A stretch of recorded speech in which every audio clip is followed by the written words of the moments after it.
New patch, let's take a look. There's a bunch of new items, and actually this might be one of the bigger patches we've had, just because we now have the item library. This is gonna make my life a lot easier when if you talk about stuff I can just point towards it. You can literally you have so many sorting things that you can do. You can group them as well, no grouping. You can choose the class that you only want to see epics. You can only see epics. There you go, these are all the epics. So yeah, this is probably one of the best features that they've added. It's super handy, and I'll be using it this video to show you what's new and like what changed.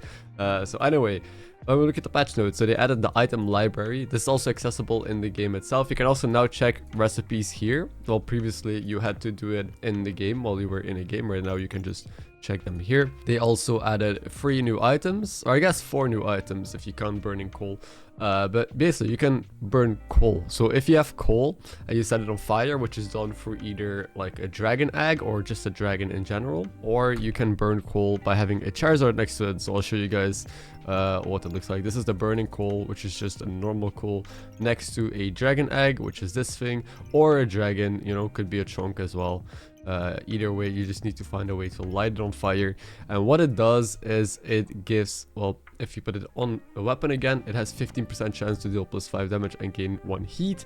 I don't think this is too great. Like, it takes a lot of hits before you finally get an extra heat or the +5 damage. This would be good maybe on like a falcon or a super fast weapon where you are pretty sure that you on average get more value than displaying it in the backpack, because if you display it in the backpack, you gain 2 heat after 3 seconds and you cleanse 2 debuffs. So if you just want guaranteed 2 heat to start a fight with, which was not really possible on Ranger, Reaper can do heat with chunk, but heat is like one of those things in the game that is very underutilized because it's very hard to get.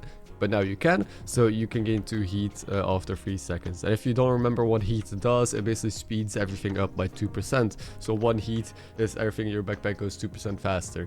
10 heat, it goes 20% faster. It's like putting a glove on your entire backpack. You can also, of course, put it in armor, and then you just gain a lot more armor. You gain 12 armor at the start of combat, and you resist free cold. I think it's very interesting that they chose cold. I guess it works because it's burning coal, so it makes sense. But I'd be happier if this was resist free debuffs, because resisting free coals is very specific and often might not even get you value. Yeah, that's burning coal. The next new item that we had was torch, burning torch, and the artifact stone heat. So this is the normal torch, which is made when you combine a wooden sword and a coal. This is basically, I don't know, I felt weird about this because if you look at the damage output, the wooden sword is 1.4, this is only 1.8, it's like barely better. The cooldown stays the same. It uses less stamina though, so it goes from 0.7 to 0.5 stamina per second. So you could run, I've seen people run triple weapon, like double torch and another weapon. You will need some stamina support, but that's fine. On attack, it has a 30% chance to gain 1 damage, so in theory, it could slowly stack up as well. But it doesn't really scale too well late game. Like the attack scaling from this compared to attack scaling on, let's say, a Bloodthorn or a magic wand, even for that matter, it's just not really worth it. But torches have other use cases. I've seen people run torches a lot with Gooberts because, well, let's look at the burning torch first. So that is when you put a torch just like coal next to dragon egg or next to the Charizard card, this guy, which I think I forgot to show you, but this card can also light it on fire. Then when it's burning, well, the damage goes a little bit higher to 2.1 DPS. Your cooldown and stamina cost all stays the same, but now start of battle you gain 3 heats. On attack, it still has a 30% chance to gain 1 damage, but if you have at least 15 heats, so if you can stack it up somehow, you gain 2 damage instead. So theoretically, this can start scaling itself up again on hit. Again, not super likely, this is still pretty slow.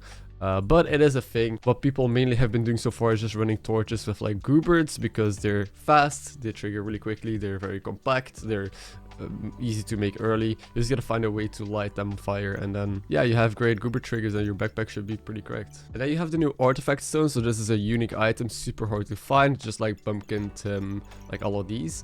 And compared to Artifact Stone Cold, which applies 3 cold on hit, and you know, the start weapons inflict 1 cold, this is just the same with heat. So on hit, it gains you 3 heat, but when you reach 15 heat somehow with your board, the start weapons on top and bottom gain +10 damage. So you can just damage boost 2 weapons if you have the heat requirement.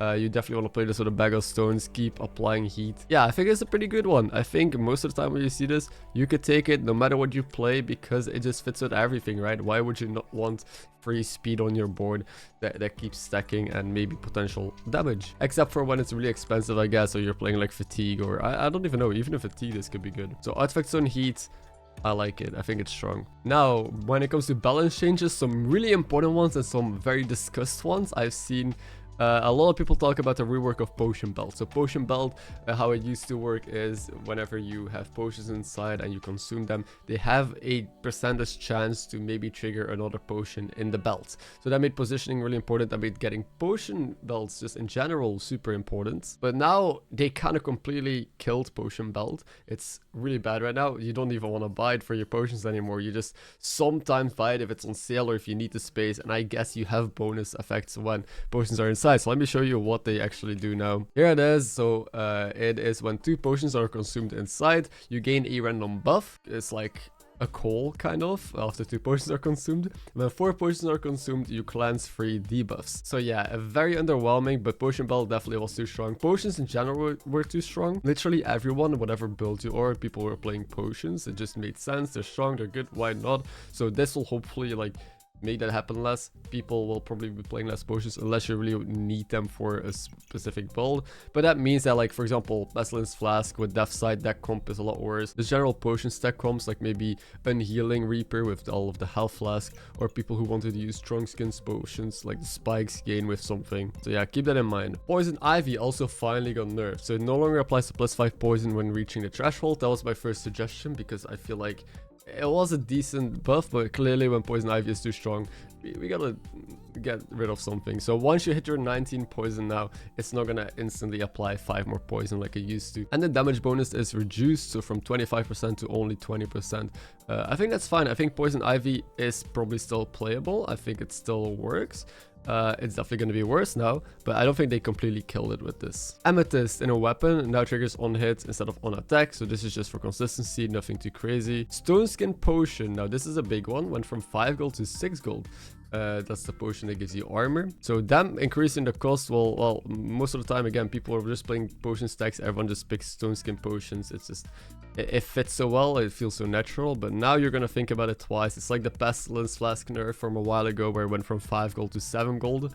Ever since that happened, Reapers are now kind of like backing off from poison potions unless you're really pushing that build. But yeah, we'll see how that will affect Stone Skin. I think you will still probably buy it a lot of the time. Sure, it's more expensive, but it's still a good potion, especially when you need the spikes from the upgraded one. But now let's talk about the upgraded one, because the spikes went from 3 to 2.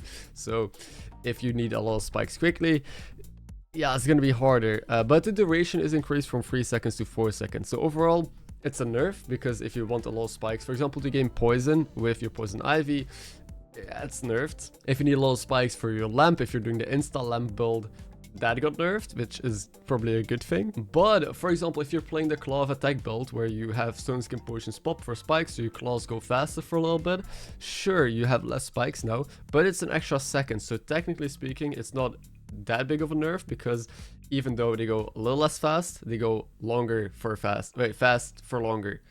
Yes, so I think builds like that probably still work with strong Stone Skins. Then Excalibur got buffed, which is good because it used to be decently strong, but it just never stopped playing anymore because getting there is so hard. But the mana cost is now reduced from 15 to 13, so it will now just be, you know, a little stronger once you hit it. Ruby Chunk. So Chunk got the heat threshold increased from 10 to 15 to start stunning, and this is to compensate for all the new heat in the game, which makes sense now that you have so many like coal and so many different ways to gain heat instead of just chunk. Increasing this probably is a good thing. And again, we get hammer plus 1 damage. They keep buffing hammer, but they keep just slapping damage on it, which again, I don't think solves the problem. I think hammer just needs, like, this hammer's problem is that it still has super low accuracy at the start. It needs to stun, which is 50%, so you need to make a lot of lucky piggies to make it more consistent. It's so much stamina, like even a single hammer without anything else runs out of stamina. You cannot run anything else with it. So hammer in itself is such a clunky weapon already. Slapping 1 damage on it, I don't think solves the issue. But hey, now I have a good excuse to play more Hammer Dagger in my games, you know? And then Lump of Coal in armor now got buffed again. Is that like 3 times in a row? I don't know, but it went from 6 to 7 block. So you probably want to play it in armor more now. Then a couple fixes. The recipe book now can be opened from title screen, which I've showed. Improved cursor hotspot. Okay, and deck of cards now always activate start of battle. That is it for the notes. Yeah, if you want to watch me play all of this new stuff, try the Torches Gruber thing, which I still have to try. Maybe some Chongs and maybe some Hammer Dagger, then I'll be live most days on Twitch. Yeah, thank you for watching, and I hope you have a good day.